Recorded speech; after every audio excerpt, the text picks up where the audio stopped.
Hello दोस्तों, study mode में आपका स्वागत है। बिहार पुलिस में जो 1722 पोस्ट है आपका ड्राइवर के लिए, चालक के लिए, उसके लिए आज से हम लोग मॉक टेस्ट स्टार्ट कर रहे हैं। आपका क्या काम होगा कि आप कितने क्वेश्चन सही किए ये कमेंट बॉक्स में बताना है। जो ये मॉक टेस्ट लगाएंगे आप लोग के द्वारा ही कमेंट कर बताया गया था कि सर स्टार्ट कर दीजिए मॉक टेस्ट, तो आज से मैं मॉक टेस्ट स्टार्ट कर रहा हूँ। ठीक, लॉकडाउन खत्म होते ही आपका एग्जाम ले लिया जाएगा, इस बात को ध्यान में रखिएगा। लॉकडाउन था इसलिए आपके एग्जाम में लेट हुआ, नहीं तो लॉकडाउन अगर नहीं लगता तो आपका एग्जाम कब से हो गया रहता। ठीक, और आप ये मत सोचिए बहुत ही कम कंपटीशन है, अच्छे से तैयारी कीजिएगा तो आराम से निकाल लीजिएगा। मैं अक्सर क्वेश्चन जो ये करा रहा हूँ आपके जो पिछले एग्जाम हुए हैं उसी पैटर्न पर करा रहा हूँ, और अभी आप देख रहे हैं कि जिस तरह से एग्जाम का लेवल बढ़ रहा है वो भी इसमें सम्मिलित है। ठीक, तो चलिए स्टार्ट करते हैं। सबसे पहला क्वेश्चन है कि सिंधु घाटी स्थल कालीबंगन। देखिए ये क्वेश्चन पूछा गया था पहले भी आपके ड्राइवर के एग्जाम में, किस प्रदेश में है। तो जो कालीबंगन है ये किस प्रदेश में है, ये सिंधु घाटी स्थल है, ये है आपको राजस्थान में। राजस्थान है, राजस्थान याद रखिएगा भारत के सबसे बड़ा राज्य है क्षेत्रफल की दृष्टि से, और ये पश्चिम में स्थित है। पश्चिम में स्थित है मतलब कि गुजरात के ऊपर ही राजस्थान स्थित है, इस बात को ध्यान में रखिएगा। अगर सबसे पूछे कि सबसे पश्चिमी राज्य कौन है भारत का, तो गुजरात होता है, वो राजस्थान नहीं होता है, गुजरात होता है सबसे पश्चिमी। ठीक, और सबसे पूर्वी जो होता है ये अरुणाचल प्रदेश होता है, ये बात ध्यान में रखिएगा। और जो अगर आपके यहाँ पर ये दे दे कि आपका एक और देता है नाम, जो आपका लोथल, लोथल अगर नाम देता है तो लोथल कहाँ स्थित है, तो लोथल गुजरात में स्थित है। और लोथल क्या है, एक बंदरगाह है। लोथल क्या है, सिंधु घाटी सभ्यता का एक बंदरगाह है जो कि गुजरात में स्थित है। और गुजरात का जो तटीय रेखा है वो सबसे लंबा है, ये भी याद रखिएगा। तो ऐसे आपको फैक्ट मैं कराते चलूंगा जो कि आपके एग्जाम में कहीं से भी क्वेश्चन आते हैं तो आप कर लीजिएगा। तो चलिए आगे क्वेश्चन देखते हैं। क्वेश्चन नंबर 2 देखिए, क्वेश्चन नंबर 2 है, यहाँ पर देखिए क्वेश्चन नंबर 2 है कि भारतीय राष्ट्रीय कांग्रेस के सबसे पहली महिला अध्यक्ष थी। जो भारतीय राष्ट्रीय कांग्रेस है इसके सबसे पहली महिला अध्यक्ष, ध्यान में रखिएगा कि ये सबसे पहली महिला अध्यक्ष पूछ रहा है ना, कि सबसे पहली भारतीय महिला अध्यक्ष। ठीक, तो ये कौन थी, ये एनी बेसेंट थी। होम रूल जो आपको लीग है ये स्थापना में भी इनका और बाल गंगाधर तिलक का महत्वपूर्ण योगदान था 1916 में, याद रखिएगा 1916-17 से। और ये भी याद रखिएगा जो कि ये आपको राष्ट्रीय कांग्रेस की पहली ऐसी महिला थी जो कि अध्यक्ष बनी थी। जो भारतीय राष्ट्रीय कांग्रेस है इसकी स्थापना जो हुआ था ये 1800 कब हुआ था, 85 में हुआ था, एम हुरुम द्वारा, ऑक्टोबियम हुरुम द्वारा हुआ था, इसे भी आप ध्यान में रखिएगा। चलिए आगे क्वेश्चन देखते हैं। इसमें देखिए सरोजनी जो नायडू है ये सबसे पहली राज्यपाल है, भारत के सबसे पहली राज्यपाल कौन है, सरोजनी नायडू, जो कि उत्तर प्रदेश के बनी थी, इसे भी आपको भूलना नहीं है। ठीक, आगे देखते हैं क्वेश्चन। क्वेश्चन नंबर 3 देखिए, क्वेश्चन नंबर 3 क्या कह रहा है कि केवलादेव घाना पक्षी विहार कहाँ स्थित है। जो केवलादेव घाना पक्षी विहार है ये कहाँ स्थित है ये आपको बताना है। तो ये केवलादेव नाम से ही पता चल रहा है। देखिए केवलादेव जो पक्षी विहार है ये आपको भरतपुर राजस्थान में स्थित है। बहुत ही महत्वपूर्ण है ये क्वेश्चन बार बार आता है। भरतपुर राजस्थान में केवलादेव पक्षी विहार स्थित है।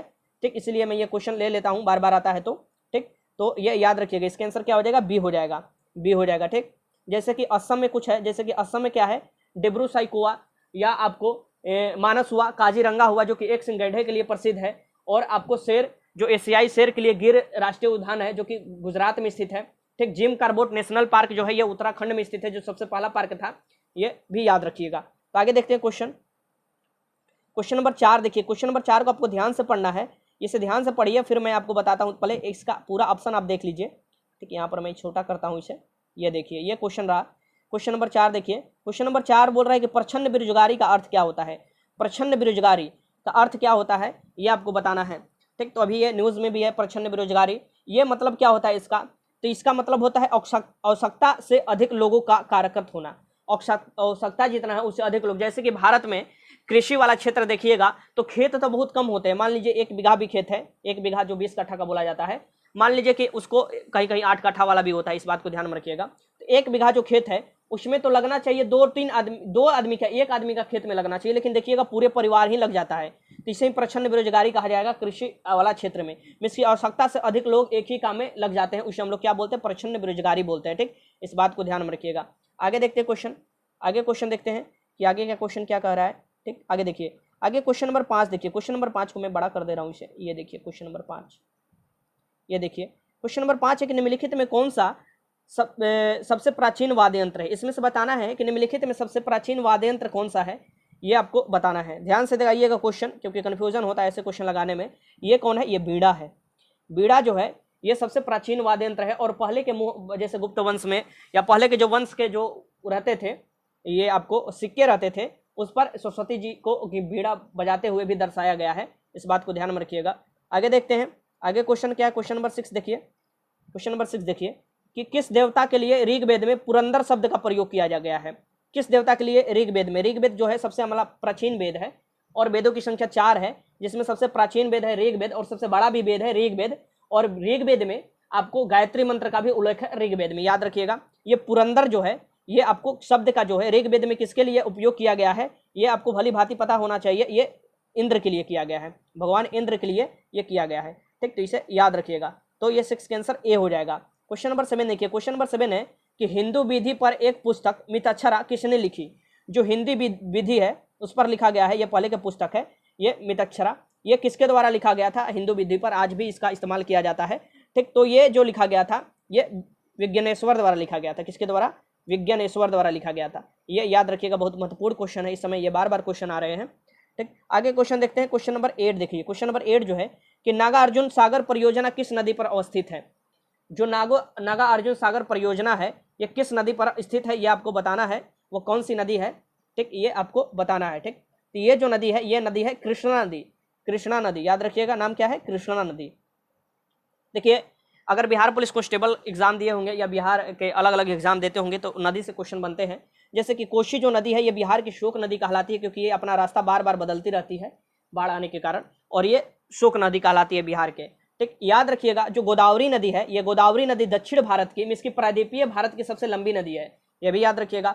2 नदी का और नाम याद रखिएगा। 2 नदी में वो कौन सा नाम है? एक है नर्मदा और एक है ताप्ती। नर्मदा नदी और ताप्ती नदी 2 प्रमुख ऐसी नदियां हैं जो कि पश्चिम की तरफ बहती है। अधिकतर आप देखिएगा कि पूरब तरफ नदियां बहती है, लेकिन ये जो ऐसी 2 नदियां हैं जो पश्चिम की ओर बहती है और अरब सागर में जाकर अपना पानी गिराती है, और ये रिफ्ट वैली से होकर बहती है। इस बात को ध्यान में रखिएगा, ठीक। तो ऐसे क्वेश्चन आ जाते हैं जो कि आपको याद करना चाहिए। आगे देखते हैं क्वेश्चन। देखिए क्वेश्चन नंबर 9 देख लीजिए। क्वेश्चन नंबर 9 क्या है? भारत और पाकिस्तान के बीच अंतर्राष्ट्रीय सीमा किसके द्वारा सीमांकित की गई है? भारत और अफगानिस्तान, यहाँ पर देखिए पाकिस्तान, माफ कीजिएगा ये अफगानिस्तान नहीं है, बार बार अफगानिस्तान का नाम आ जाता है, ठीक है, इस समय न्यूज़ में भी है। यहाँ पर देखिए भारत और पाकिस्तान के बीच अंतर्राष्ट्रीय सीमा किसके द्वारा सीमांकित की गई है ये आपको बताना है। पाकिस्तान जो कि हमारा पड़ोसी मुल्क है। देखिए पहले जो पाकिस्तान था ना ये 2 भागों में था। ये वाला जो था ये पश्चिमी पाकिस्तान, जो इधर जो पड़ता था इधर जो पड़ता था ये पश्चिमी पाकिस्तान कहलाता था, और इधर जो पड़ता था ये पूर्वी पाकिस्तान। ये क्या हुआ 1971 में जब युद्ध हुआ तो इसे काट दिया गया और ये जो अपना आज़ादी की घोषणा कर दिया, और ये अब क्या कहलाता है? ये बांग्लादेश के नाम से जाना जाता है, और ये जो है अब पाकिस्तान के नाम से जाना जाता है। तो ये जो सीमांकन किया गया था, इसका सीमा निर्धारित किया गया था, ये किसके द्वारा किया गया था? तो ये रेड क्लिफ द्वारा किया गया था। महान रेड क्लिफ आए थे उन्हीं द्वारा, इसलिए इसे रेड क्लिफ नाम दिया जाता है, ठीक। आप ऐसे भी याद रख सकते हैं कि भारत और पाकिस्तान में खूनी जंग चलता है तो रेड से क्या होगा? लाल होगा, और लाल क्या होता है? खून होता है। तो आप मतलब ट्रिकली आप याद कर सकते हैं। 9 का आंसर क्या हो जाएगा? आपका बी हो जाएगा। आगे देखते हैं क्वेश्चन नंबर 10 देख लीजिए कि हंटर आयोग की नियुक्ति की गई थी। जो हंटर आयोग है इसकी नियुक्ति क्यों की गई थी? हंटर आयोग का बार बार नाम आता है, ठीक। हंटर आयोग की नियुक्ति क्यों की गई थी ये आपको बताना है कि हंटर आयोग की नियुक्ति क्यों की गई थी। मैं आपको बता रहा हूँ, बहुत महत्वपूर्ण है। देखिए जो हंटर आयोग है इसकी नियुक्ति जो किया गया था ये जलियांवाला बाग के हत्याकांड के बाद किया गया था जांच के लिए, ठीक। और इस बात को ध्यान में रखिएगा, जो जलियांवाला बाग हत्याकांड हुआ था ये 13 अप्रैल 1919 को हुआ था, और पिछले साल ही इसका 100 साल भी पूरा हुआ है। तो यहाँ से क्वेश्चन बनता है 1857 के विद्रोह जो हुआ, यहाँ पर देखिए 1857 का जो विद्रोह हुआ था ये, इसमें बिहार से जो प्रमुख भूमिका निभाए थे वो जगदीशपुर आरा से बाबू वीर कुंवर सिंह निभाए थे। इसे भी आपको नहीं भूलना है। जो बंगाल का विभाजन हुआ था ये 1905 में हुआ था, ये 1905 में हुआ था, ठीक। तो आगे क्वेश्चन हम लोग देखते हैं। क्वेश्चन नंबर 11 देखिए कि निम्नलिखित में कौन विश्व का सबसे बड़ा झील है? ये विश्व का सबसे बड़ा झील पूछ रहा है, ना कि मीठा कि ना कि खारा, ये ऐसे नहीं पूछ रहा है। तो देखिए 2-3 बात आपको ध्यान में रखना चाहिए कि विश्व का सबसे बड़ा जो झील है ये क्या है? एक प्रकार का, ये देखिए ये एक कैस्पियन सागर है, जो एक प्रकार का क्या है? खारा झील है। यहाँ पर अगर पूछे कि विश्व का सबसे बड़ा खारा पानी का झील जो हो वो भी क्या हो जाएगा? कैस्पियन सागर। और विश्व का सबसे बड़ा भी झील पूछे तो क्या हो जाएगा? कैस्पियन सागर। और विश्व का सबसे बड़ा मीठे पानी का झील पूछे तो ये हो जाएगा सुपीरियर झील, ठीक। यहाँ इस बात को ध्यान में रखिएगा। चिल्का जो झील है ये खाने पानी की दृष्टि से भारत में सबसे बड़ा झील है, जो कि एक लैगून झील है, ठीक। यहाँ पर इस बात को भी ध्यान में रखिएगा, जो कि भारत में है, उड़ीसा के तट पर स्थित है चिल्का झील, इसे आपको कभी नहीं भूलना है। और जो पुलिकट झील है ये आंध्र प्रदेश और तमिलनाडु जो है उसके बॉर्डर पर स्थित है। तो ये क्वेश्चन बना हुआ है और क्वेश्चन ऐसे पूछे जाते हैं। आगे देखते हैं क्वेश्चन नंबर 12 देखिए। क्वेश्चन नंबर 12 है वह अवस्था जिसमें मुद्रा का मूल्य गिर जाता है अभी और कीमतें बढ़ जाती है कहलाती है। इसमें क्या होता है कि मुद्रा का मूल्य ही गिर जाता है। ये क्यों होता है? तो आपको ध्यान में इस बात को आना चाहिए कि अगर बाजार में मुद्रा अधिक हो जाए और वस्तु कम हो जाए तो ऑब्वियसली सी बात है कि मुद्रा का वैल्यू ही गिर जाएगा। क्योंकि वस्तु कम है उसके लिए ज़्यादा से ज़्यादा मुद्रा लोग देंगे और उसका वैल्यू क्या हो जाएगा, गिर जाएगा। और भी तरीका है मुद्रा के वैल्यू गिरने का, ठीक। तो ये जो होता है ये क्या कहलाता है कि मुद्रा के वैल्यू ही गिर जाता है, ठीक। ये जो कहलाता है ये कहलाता है आपको मुद्रास्फीति। मुद्रास्फीति का नाम आप लोग सुने होंगे, मुद्रास्फीति, ठीक, याद रखिएगा। और वस्तु की कीमतें क्या हो जाती है, बढ़ने लगती है इसमें। तो 12 का आंसर क्या हो जाएगा, ए हो जाएगा। आगे क्वेश्चन देखते हैं, क्वेश्चन नंबर 13 देखिए। क्वेश्चन नंबर 13 क्या कह रहा है कि जनवरी 1920 में रूस और किस देश के बीच नई दिल्ली में गंगा वोल्गा वार्ता का आयोजन किया गया। गंगा वोल्गा, आखिर वोल्गा है क्या, सबसे पहले दिमाग में आपका ये आता है। वोल्गा जो है ये एक नदी है जो कि यूरोप की, और पूछा जाए रूस की सबसे लंबी नदी भी कहा जा सकता है इसे। जैसे कि गंगा जो है ये भारत की सबसे लंबी नदी है, ठीक। ये याद रखिएगा, सबसे लंबी नदी कौन है भारत की, गंगा, यही रूस की है। तो जो रूस और भारत के बीच में जो गंगा वोल्गा वार्ता किया गया था ये दिल्ली में, जो कि भारत में किया गया था, जो कि भारत में किया गया था। तो क्या हो जाएगा, 13 का आंसर क्या हो जाएगा, डी हो जाएगा। कायदे से आप इसका आंसर क्या लगा लेंगे, डी लगाएंगे। अगर क्षेत्रफल के हिसाब से देखा जाए तो विश्व के सबसे बड़ा जो देश है ये आपका रूस ही पड़ता है, और अगर जनसंख्या के हिसाब से देखा जाए तो चीन पड़ता है, और उसके बाद कौन पड़ता है, भारत पड़ता है, दूसरे स्थान पर भारत पड़ता है। और लोकतंत्र के हिसाब से देखा जाए, क्योंकि चीन में लोकतंत्र नहीं है, ठीक, यहाँ पर देखा जाए तो ये भारत सबसे बड़ा लोकतंत्र है विश्व का, और भारत का संविधान भी विश्व के सबसे बड़े संविधानों में अपना नाम दर्ज किया है। आगे देखते हैं, आगे क्वेश्चन नंबर 14 देखिए। क्वेश्चन नंबर 14 क्या है कि भारत के 47वें मुख्य न्यायाधीश कौन है। भारत के जो 47वें मुख्य न्यायाधीश है इसका नाम बताना है, इनका नाम बताना है। अभी यही है 47वें मुख्य न्यायाधीश। तो ये आपको बताना है कि भारत के 47वें, देखिए भारत में जो सुप्रीम कोर्ट है उसमें मुख्य न्यायाधीशों की संख्या भी पूछ सकता है।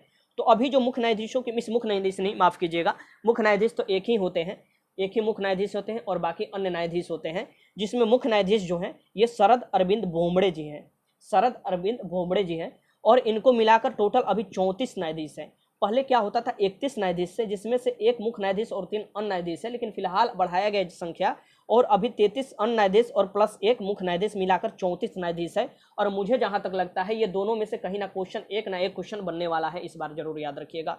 बिहार पुलिस में जो ड्राइवर की एग्जाम होने वाला है इसमें जरूर ये क्वेश्चन बनेगा, ठीक। अब यहाँ से देख लेते हैं, कुछ पहले का भी मैं आपको करा दे रहा हूँ। देखिए इसमें क्या है कि जो दीपक मिश्रा है और जो ये रंजन गोगोई साहब हैं, ये कौन है, इनका भी मैं आपको बता देता हूँ। ये देखिए दीपक मिश्रा जो है ये 45वें न्यायाधीश थे, और रंजन गोगोई इनके बाद बने थे 46वें, और शरद अरविंद बोबड़े जो हैं ये आपको 47वें मुख्य न्यायाधीश हैं।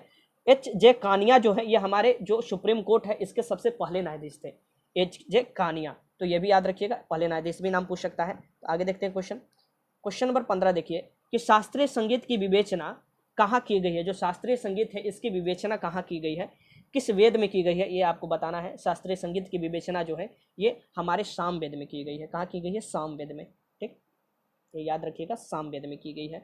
वेदों की संख्या जो है ये 4 है, ऋग वेद है, अथर्ववेद है, और यहाँ पर देखिए यजुर्वेद है और साम वेद है, ये याद रखिएगा। क्वेश्चन नंबर 16 देखिए कि कोशिका का ऊर्जा गृह पावर हाउस किसे कहा जाता है। कोशिका का ऊर्जा गृह यहाँ पर देखिए, या पावर हाउस ऑफ कोशिका किसे बोला जाता है, ये आपको बताना है। इसमें ऑक्सीकरण होता है जिससे कि ऊर्जा निकलता है, ठीक, और ये ऊर्जा जो है कोशिका को दिया जाता है। तो कोशिका, ये आपको पता है कि कोशिका मिलकर उत्तक बनता है, उत्तक मिलकर आपको उत्तक जब मिलते हैं तो अंग बनते हैं, और अंग पूरे मिलकर शरीर का निर्माण करते हैं। तो सबसे छोटी इकाई जो है ये कोशिका है, और कोशिका का जो हाउस बोला जाता है ये माइटोकॉन्ड्रिया को बोला जाता है। किसको बोला जाता है, माइटोकॉन्ड्रिया को बोला जाता है, ठीक। राइबोसोम जो कि आपको प्रोटीन का संश्लेषण में काम आता है, और एक लाइसोसोम होता है जो कि मौत के थैली भी बोला जाता है, ठीक, मौत का थैली भी बोला जाता है, कोशिका के मौत के थैली भी बोला जाता है लाइसोसोम को, ठीक। तो ये भी याद रखिएगा। आगे देखते हैं क्वेश्चन नंबर 17 देखिए। क्वेश्चन नंबर 17 है कि अंतर्राष्ट्रीय विश्व पृथ्वी दिवस कब मनाया जाता है। अंतर्राष्ट्रीय जो है विश्व पृथ्वी दिवस कब मनाया जाता है, ये क्वेश्चन मैं बार बार आप लोग कराता हूँ, क्योंकि ये क्वेश्चन बार बार आता है। इस बार आपको एसआई में भी ये क्वेश्चन आप देखे होंगे, ठीक, बिहार सब इंस्पेक्टर में ये क्वेश्चन आता है। तो ये देखिए, ये जो मनाया गया है पृथ्वी दिवस, ये मनाया जाता है हर साल 22 अप्रैल को, 22 अप्रैल को मनाया जाता है, ठीक। और 22 मार्च भी याद रखिएगा, 22 मार्च को क्या मनाया जाता है, तो बिहार दिवस मनाया जाता है। आगे देखते हैं क्वेश्चन नंबर 18 है कि चाकू से काटे जा सकने वाले धातु है। जो चाकू से काटे जा सकने वाले धातु है इनका नाम बताना है। जो चाकू से काटे जा सकते हैं आसानी से, ये मुलायम होता है और इसे चाकू से काटा जा सकता है, ये क्वेश्चन पूछा हुआ है। इसका नाम जो है सोडियम है। क्या है, सोडियम है, बहुत जल्दी अवक्रिया करता है, ठीक। अगर इसे हम हवा में लाते हैं या पानी में डालते हैं तो इसमें आग लग सकता है, इसलिए इसे किरोसिन के तेल में डुबोकर रखा जाता है, किरोसिन के तेल में, ठीक, इसे मत भूलिएगा। तो 18 का आंसर क्या हो जाएगा, ए हो जाएगा।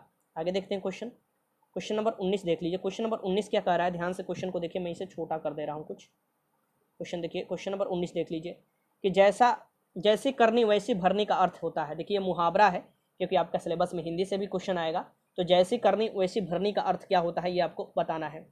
ठीक, तो जैसे करेगा वैसा पाएगा।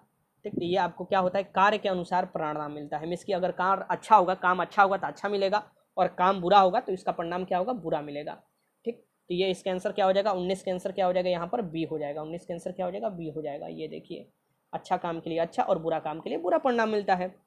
ठीक, ये याद रखिएगा, जैसी करनी और वैसी भरनी का मतलब होता है। ठीक, तो आगे देखते हैं क्वेश्चन नंबर 20 देखिए कि न्यूटन के गति का कौन सा नियम जड़त्व के व्याख्या करती है। न्यूटन के गति का कौन सा नियम, बड़ा मैं कर देता हूँ इसे। देखिए न्यूटन साहब फिजिक्स के क्षेत्र में बहुत ही बड़ी उल्लेखनीय कार्य कर गए थे, और न्यूटन जो है इन्हीं के नाम पर रखा गया है। और न्यूटन यूनिट भी है। न्यूटन किसका यूनिट है, तो ये बल का यूनिट है, ये याद रखिएगा, ऐसा ही मात्रक है। ये जो जड़त्व का नियम बोला जाता है, ये किस नियम को बोला जाता है, तो ये प्रथम नियम को बोला जाता है। और जो प्रथम नियम है ये क्या कहता है, प्रथम नियम ये बोलता है कि कोई भी वस्तु को विरामा अवस्था में रहने की गुण पाई जाती है जब तक कि उस पर कोई बाहरी बल ना मिस के आरोपित की जाए, वो अपना पोजीशन नहीं चेंज कर सकता है। ठीक, तो ये क्या होगा, यहाँ पर जो प्रथम ये नियम है, ये जड़त्व के नियम भी बोला जाता है। न्यूटन ने 3 नियम दिए थे, ये भी याद रखिएगा। और तृतीय नियम तो सब लोग जानते हैं कि एक थप्पड़ आप मारो तो दूसरे थप्पड़ का भी अपेक्षा आप करते हैं। इसकी क्रिया के विपरीत प्रतिक्रिया वाला भी आप जानते होंगे। ठीक, तो ये जो तृतीय नियम काफ़ी विकसित है, सभी लोग जानते हैं तृतीय नियम के बारे में, काफ़ी इस बारे में पता है सभी लोगों को। क्वेश्चन नंबर 21 देखिए। क्वेश्चन नंबर 21 क्या है कि भारतीय संविधान के किस अनुच्छेद में प्रेस की स्वतंत्रता दी गई है। तो भारतीय संविधान के किस अनुच्छेद में प्रेस की स्वतंत्रता दी गई है, ये आपको बताना है। इस संविधान से क्वेश्चन है। भारतीय संविधान विश्व के सबसे लंबा संविधान है, तो याद रखिएगा। और जो भारतीय संविधान बनाया गया था, ये संविधान सभा द्वारा निर्माण किया गया था। ठीक, और जो भारतीय संविधान है इसमें एक मौलिक अधिकार का पाठ है जो कि भाग 3 में है, जिसे संविधान का मैग्ना कार्टा बोला जाता है। और ये जो मौलिक अधिकार का पाठ लिया गया है, ये यूएसए के संविधान से लिया गया है, संयुक्त राज्य अमेरिका के संविधान से। और इसी के आप देखिएगा तो आर्टिकल 19 के फर्स्ट में क्या दिया हुआ है, तो प्रेस की स्वतंत्रता के बारे में दिया हुआ है। प्रेस की स्वतंत्रता के बारे में याद रखिएगा। अब मैं आपको कुछ यहाँ पर डिटेल बता दे रहा हूँ फंडामेंटल राइट के बारे में, जहाँ से क्वेश्चन बनते हैं। देखिए हमारे जो मौलिक अधिकार थे, ये पहले कितने मौलिक अधिकार थे, याद रखिएगा। पहले जो ये थे, यहाँ पर देखिए मैं आपको बता रहा हूँ। देखिए पहले मौलिक अधिकार जो थे ये 7 मौलिक अधिकार थे, लेकिन अब कितने हैं, तो 6 मौलिक अधिकार हैं। ये जो 7वां मौलिक अधिकार है संपत्ति का अधिकार, जो कि 44वें संविधान संशोधन द्वारा 1978 में इसे हटाकर आर्टिकल 300A में डाल दिया गया है, जिसे अब लीगल राइट बना दिया गया है। तो इसे आप मौलिक अधिकार नहीं बोल सकते, और इसके उल्लंघन होने पर आप सीधे सुप्रीम कोर्ट नहीं जा सकते, जो कि आर्टिकल 32 के तहत सीधे आप सुप्रीम कोर्ट जा सकते हैं अगर आपका मौलिक अधिकार उल्लंघन होता है। तो संपत्ति का अधिकार आप मौलिक अधिकार नहीं रहा है। कब से, तो 1978 से, जब 44वें संविधान संशोधन किया गया था। तो अब 6 मौलिक अधिकार है। और जो मौलिक अधिकार लिया गया है ये संविधान के कौन से संविधान से लिया गया है, तो संयुक्त राज्य अमेरिका के संविधान से लिया गया है। आगे जब होगा तो मैं और भी बताऊंगा कि ये मौलिक अधिकार कौन कौन से मौलिक अधिकार हैं जो कि आपको याद करना चाहिए। ठीक, और वहाँ से क्वेश्चन बनते हैं। ठीक, यहाँ पर मैं आपको, चलिए ये देखिए आगे क्वेश्चन नंबर 22 देखिए। क्वेश्चन नंबर से छोटा दे देता हूँ। क्वेश्चन नंबर 22 देखिए कि यहाँ पर दिनेश गोस्वामी समिति संबंधित है। जो दिनेश गोस्वामी संबंधित है, ये किससे समिति जो है ये किससे संबंधित है, तो दिनेश गोस्वामी समिति जो संबंधित है ये किससे है, ये आपको बताना है। तो ये निर्वाचन के जो सुधार हैं उससे है। जो निर्वाचन प्रक्रिया होता है, निर्वाचन, उससे सुधार लाने के लिए ये दिनेश गोस्वामी समिति का बनाया गया था कि इसमें क्या क्या सुधार लाया जाए, इस पर सुझाव देने के लिए। ठीक, तो ये सुझाव दिए थे, ये बहुत महत्वपूर्ण सुझाव दिए थे। तो इसका आंसर क्या हो जाएगा, सी हो जाएगा। इसका आंसर सी हो जाएगा। आगे देखते हैं क्वेश्चन नंबर 23 देखिए कि भाई बहन में कौन सा समास है। यहाँ पर देखिए ये समास से क्वेश्चन है कि भाई बहन में कौन सा समास है, ये आपको बताना है। ठीक, भाई बहन में कौन सा समास है। यहाँ पर देखिए हाइफन का भी चिन्ह हो सकता है। तो मैंने बताया था वो समास जिसको अलग अलग करने पर या उसको देखने पर भी और का बीच में चिन्ह आता है, जैसे कि भाई और यहाँ पर क्या, बहन, या का चिन्ह आता है तो विपरीत हो जाएगा। ठीक, दोस्त या दुश्मन, यहाँ पर ये हो जाएगा। मीन्स कि दोस्त का क्या होता है, दुश्मन होता है, अपोजिट, ये भी हो सकता है। तो मैंने ट्रिकली आपको बताया था समास में। तो ये कौन से समास होते हैं, ये द्वंद्व समास होते हैं। कि कौन से समास होते हैं, द्वंद्व। द्विगु समास में मैंने बताया था कि संख्यावाचक विशेषण होगा पहले, जैसे कि आपका कोई भी हो सकता है। त्रिकोण, त्रिकोण में कौन सा समास है, तो त्रिकोण, त्रि आ रहा है, मीन्स कि 3 आ रहा है, ये क्या हो जाएगा, द्विगु समास हो जाएगा।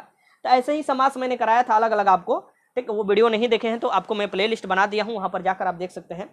चलिए आगे देखते हैं। बाकी मैं आपको भी हिंदी कराऊंगा बहुत अच्छे तरीके से, ये चिंता मत कीजिएगा, मैं हिंदी भी कराऊंगा। क्वेश्चन नंबर 24 देखिए कि सीवी रमण को नोबेल पुरस्कार मिला था। जो सीवी रमन है ये बहुत ही बड़े वैज्ञानिक थे फिजिक्स के क्षेत्र में, भौतिकी के क्षेत्र में सबसे पहला जो नोबेल पुरस्कार मिला था भारत में ये सीवी रमन को मिला था, ठीक। और सीवी रमन को जो मिला था ये प्रकाश में कार्य करने के लिए, जो द्वितीय इंद्रधनुष है इसमें काम करने के लिए, जैसे कि ऑप्टिकल फाइबर जो है इसमें इनका एप्लीकेशन काम आता है, जो कि आपको जैसे कि ऑप्टिकल फाइबर जो है ये पूर्ण आंतरिक परिवर्तन के सिद्धांत पर काम करता है और इसका प्रयोग आपको संचार में किया जाता है, इसी में इनका उपयोग आया था जो थ्योरी दिए थे। तो सीवी जो रमन है इनको नोबेल पुरस्कार दिया गया था 1930 में, किसके क्षेत्र में, तो फिजिक्स के क्षेत्र में। सबसे पहला जो नोबेल पुरस्कार मिला था भारत में ये 1913 में मिला था, जो कि रविन्द्रनाथ टैगोर को मिला था साहित्य के क्षेत्र में उनकी गीतांजलि के लिए, ठीक। तो आगे क्वेश्चन हम लोग देखते हैं, क्वेश्चन नंबर 25 देखिए, रग्बी फुटबॉल में प्रत्येक पक्ष में कितने खिलाड़ी होते हैं। जो रग्बी फुटबॉल है इसके प्रत्येक पक्ष में कितने खिलाड़ी होते हैं ये आपको बताना है। रग्बी फुटबॉल में प्रत्येक जो पक्ष है इसमें कितने खिलाड़ी होते हैं। तो ये जो खिलाड़ी होते हैं, देखिए फुटबॉल जो होता है ये दो प्रकार के, जनरल जो हम लोग फुटबॉल खेलते हैं उसमें 11 प्लेयर होते हैं, वो तो आप कभी नहीं भूलेगा। लेकिन जो रग्बी फुटबॉल होता है इसमें क्या होता है, इसमें 15 प्लेयर होते हैं, एक पक्ष में कितने होते हैं, 15 प्लेयर होते हैं, ठीक। तो ये याद रखिएगा, इसका आंसर क्या हो जाएगा, बी हो जाएगा, ठीक, ये कभी मत भूलिएगा। आगे देखते हैं, आज का आपसे क्वेश्चन है, ये मैंने 25 क्वेश्चन कराया, ऐसे ही मैं आपको सेट कराते रहूँगा। और आज का जो प्रश्न है आपके लिए है, जो कि कमेंट बॉक्स में आपका आंसर बता कर जाना है, साथ में अपना स्कोर भी बताना है कि आपने कितने स्कोर किए हैं। और मैं अलग अलग आपको तैयारी कराते रहूँगा, अलग अलग क्वेश्चन डालकर उस लेवल के अकॉर्डिंग ही, क्योंकि इस समय लेवल काफ़ी बढ़ाया जा रहा है, तो उसी लेवल में मैं आपको तैयारी कराऊंगा। और छोटा वीडियो मैं इसलिए बना रहा हूँ, 25 क्वेश्चन इसलिए डाला हूँ कि अभी लॉकडाउन की स्थिति है और जो मेरा क्वेश्चन बनाते थे वो नहीं है, मैं खुद ही क्वेश्चन बना रहा हूँ इस समय, ठीक। तो इस बात को ध्यान में रखिएगा, मैं फुल टेस्ट भी आपको लूंगा, फुल मॉक टेस्ट भी कराऊंगा, इसके लिए आपको चिंता नहीं होना है। लेकिन अभी जो मैं करा रहा हूँ इसे ध्यान से करते चलिए, क्योंकि आप अगर इसे कर लेते हैं तो आप अच्छा स्कोर करेंगे और ज़्यादा कंपटीशन नहीं है इस एग्जाम में, आप अच्छे से ये एग्जाम निकाल सकते हैं, ठीक। तो ये क्वेश्चन आपको लगाना है कि भारतीय राजनीतिक व्यवस्था में इनमें से कौन सर्वोच्च है। तो भारतीय राजनीतिक व्यवस्था में आपको बताना है कि इनमें से कौन सर्वोच्च है। पहला में दिया है संविधान, दूसरा में सर्वोच्च न्यायालय, तीसरा में संसद और चौथा में धर्म दिया है। तो इसमें आपको बताना है, ये क्वेश्चन पूछा हुआ क्वेश्चन है, ये इसमें से कौन सर्वोच्च है और आपको कमेंट बॉक्स में इसका आंसर बताना है। 25 में से कितना क्वेश्चन सही किए ये भी बताइएगा। वीडियो अच्छा लगा तो लाइक कीजिएगा और वीडियो देखने का आपका बहुत बहुत धन्यवाद।